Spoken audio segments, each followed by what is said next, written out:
भाद्रपद कृष्ण अष्टमी को श्री कृष्ण जन्माष्टमी कहते हैं, क्योंकि ये दिन भगवान श्री कृष्ण का जन्म दिवस मनाया जाता है। इसी तिथि की घनघोर अंधेरी आधी रात को रोहिणी नक्षत्र में मथुरा के कारागार में वसुदेव की पत्नी देवकी के गर्भ से भगवान श्री कृष्ण ने जन्म लिया था। यह तिथि उसी शुभ घड़ी की याद दिलाती है और सारे देश में बड़ी धूमधाम से मनाई जाती है। जन्माष्टमी के दिन भगवान श्री कृष्ण की जन्म संबंधी कथा भी सुनते सुनाते हैं, जो इस प्रकार है। द्वापर युग में भोजवंशी राजा अग्रसेन मथुरा में राज्य करता था। उसके आतताई पुत्र कंस ने उसे गद्दी से उतार दिया और स्वयं मथुरा का राजा बन बैठा। कंस की एक बहन देवकी थी, जिसका विवाह वसुदेव नामक यदुवंशी सरदार से हुआ था। एक समय कंस अपनी बहन देवकी को उसकी ससुराल पहुंचाने जा रहा था। रास्ते में आकाशवाणी हुई, हे कंस, जिस देवकी को तू बड़े प्रेम से ले जा रहा है, उसी से तेरा काल बसता है। इसी के गर्भ में उत्पन्न 8वां बालक तेरा वध करेगा। यह सुनकर कंस वसुदेव को मारने के लिए उद्यत हुआ। तब देवकी ने उससे विनय पूर्वक कहा, मेरे गर्भ से जो संतान होगी उसे मैं तुम्हारे सामने ला दूंगी। बहनों को मारने से क्या लाभ है। कंस ने देवकी की बात मान ली और मथुरा वापस चला आया। उसने वसुदेव और देवकी को कारागार में डाल दिया। वसुदेव देवकी के एक एक करके 7 बच्चे हुए और 7 को जन्म लेते ही कंस ने मार डाला।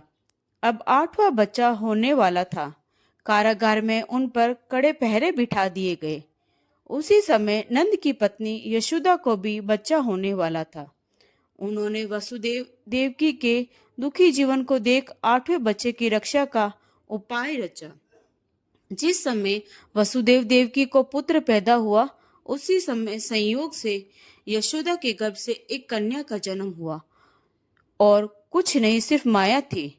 जिस कोठरी में देवकी वासुदेव कैद थे, उसमें अचानक प्रकाश हुआ और उनके सामने शंख चक्र गदा धारण किए चतुर्भुज भगवान प्रकट हुए। दोनों भगवान के चरणों में गिर पड़े।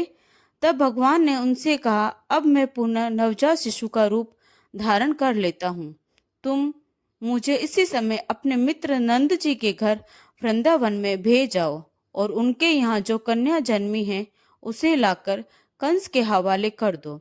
इस समय वातावरण अनुकूल नहीं है, फिर भी तुम चिंता न करो। जागते हुए पहरेदार सो जाएंगे, कारागृह के फाटक अपने आप खुल जाएंगे। उफनती अथाह यमुना तुमको पार जाने का मार्ग दे देगी। उसी समय वसुदेव नवजात शिशु रूपी श्री कृष्ण को सूप में रखकर कारागार से निकल पड़े और अथाह यमुना को पार कर नंद जी के घर पहुंचाए। वहां उन्होंने नवजात शिशु को यशोदा के साथ सुला दिया और कन्या को लेकर मथुरा आ गए। कारागृह के फाटक पूर्वतः बंद हो गए।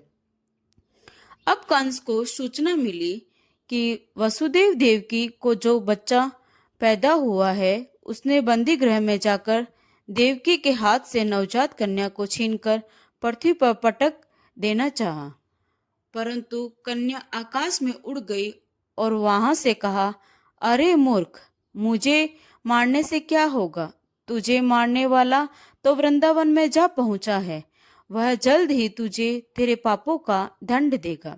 यह है कृष्ण की जन्म कथा। अगर आपको ये कथा अच्छी लगी तो लाइक, शेयर और सब्सक्राइब जरूर करें। Thanks for watching.